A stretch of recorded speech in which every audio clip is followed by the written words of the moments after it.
So let's get down to business. What you're going to need is as many of your patch cables as necessary. I would recommend the right angle ones. Actually, these have proven to be very beneficial because you don't have to sort of force or squeeze them in if you're compacting a pair of pedals in to a very tight space. As you can see, that's what I'm doing because I've got everything on a cutting board, would you believe?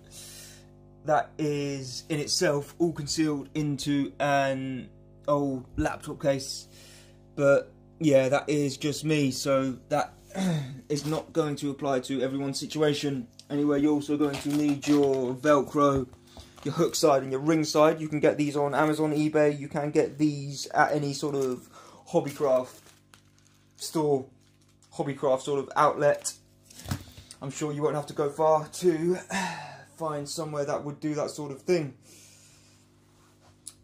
And obviously 9 times out of 10 the adapters that you're going to need to go into the back of these things will be 9-volt adapters, and you'll be able to get them in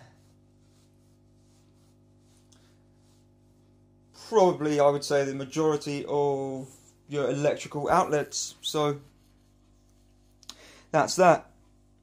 So like I said, I haven't got the whole kit and caboodle here, but I have got I've got my loop station, I've got my overdrive, I've got my chorus, I've got my delay, my reverb, octave.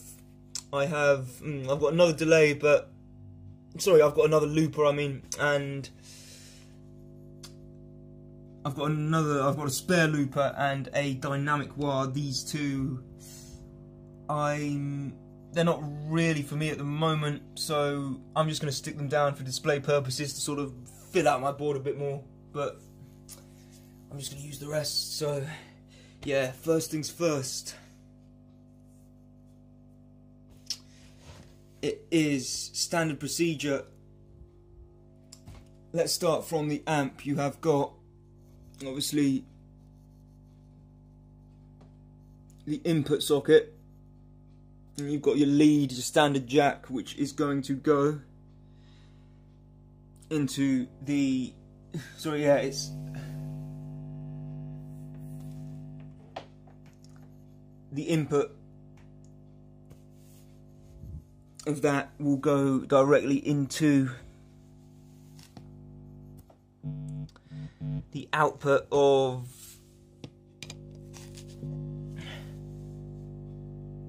the pedal that it's going into, and then that output is going to meet input into output into input into output into input into output into input into output, and so on. You can obviously see, I obviously don't have to explain that pattern there, so it's quite crystal clear. This is certainly what I do, and you'd probably be well advised to, by most people, to do the same as me. Your more abrasive side, or your ring side, or sorry, your hook side of the Velcro strips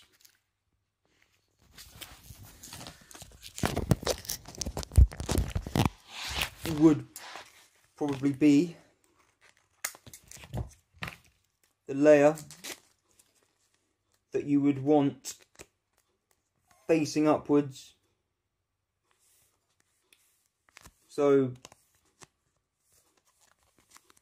obviously your hook side, your more abrasive side of the Velcro.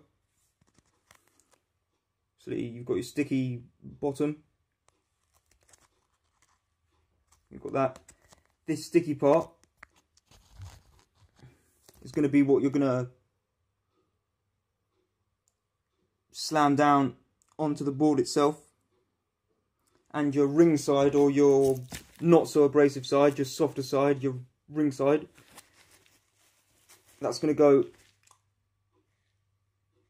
onto the hooks, as you do with Velcro. And when you strip the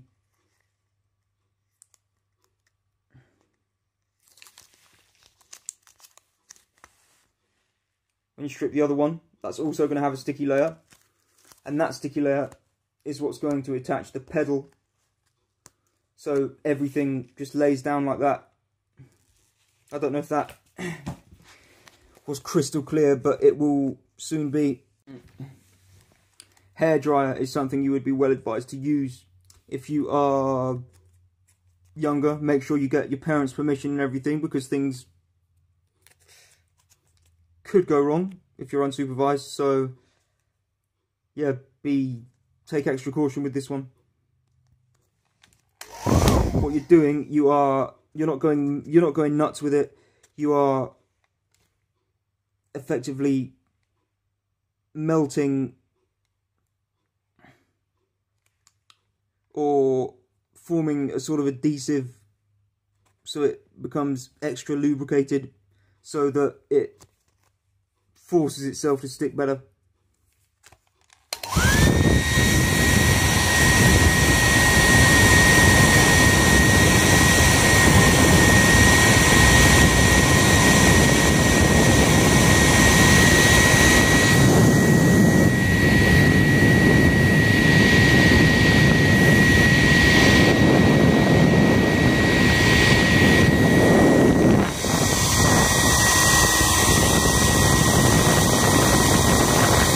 Don't burn your fingers or your thumbs.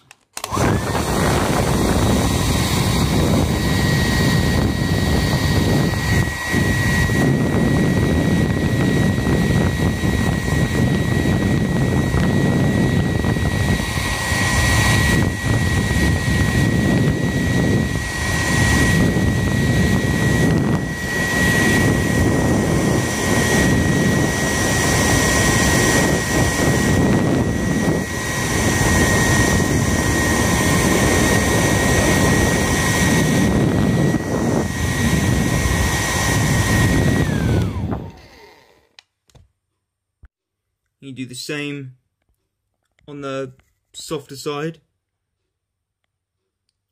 and you do the same with the hairdryer, and you stick the softer side on the base of the pedal itself, and you stick the more abrasive side or the hook side on the board itself. Then you are ready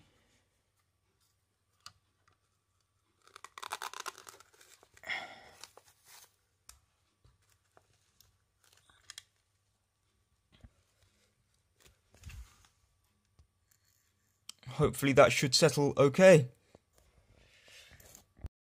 To give you the lowdown, what the order I've done, starting from the input of the amp first, going reverb, delay, chorus, pitch shifter / octave. I've got my loop station.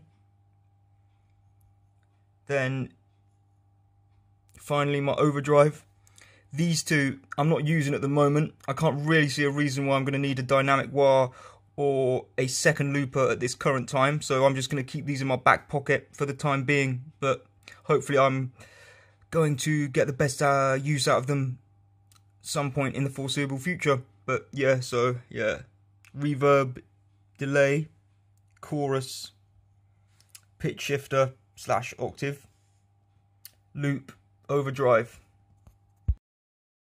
So in a nutshell, here is the finished result. As you can see, it's looking one hell of a lot tidier, and I've got my Hughes and Kettner input going directly into the output of my Landlord Banging Hangover reverb, going into, obviously following the same pattern, input into output, input into output, input into output, so on and so on, and vice versa. The guitar itself, the jack, it's input into input. And this is quite unconventional, but I decided to put it into my MAB Tom's Line overdrive. So, hope you enjoyed this. I hope you got something out of it. Leave me a comment. Just drop me any questions if you have any. Any feedback will be much appreciated. And hope you enjoy the week ahead. Thank you very much. I've been Tom Goldsmith, and you've been watching Tom Goldsmith Guitar, or Unusual Scales on Guitar. This is something I don't normally do. I don't normally do pedals videos, but this is something I'm going to hopefully do a lot more of. So thank you very much for tuning in.